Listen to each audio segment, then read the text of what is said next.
Do it yourself. Oh, strong, long lasting cardboard made from box.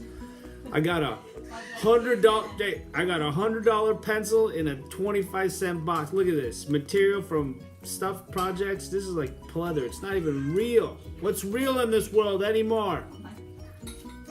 Look at that. Here's a time-lapse video. Sort of, I'm getting better at that, so patience, okay?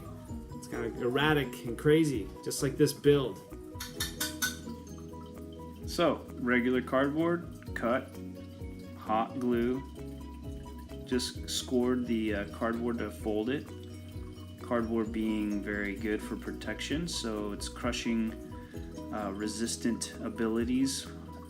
The pencil ended up being very stiff, or the case did rather, so it worked and it slid together and it does the job for now. So some old material sewn together.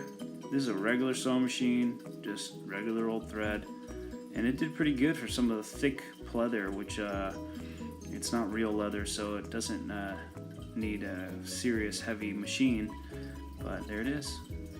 Pretty nice. Good job, Carlos. Thanks a lot.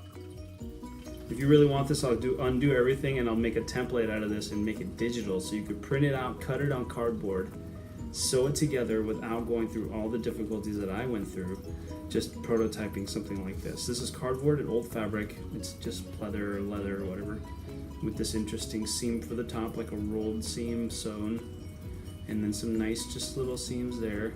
I will do it, so let me know. Give some comments on there and I'll put the templates up there. Otherwise I'll just carry on my merry little way. All right,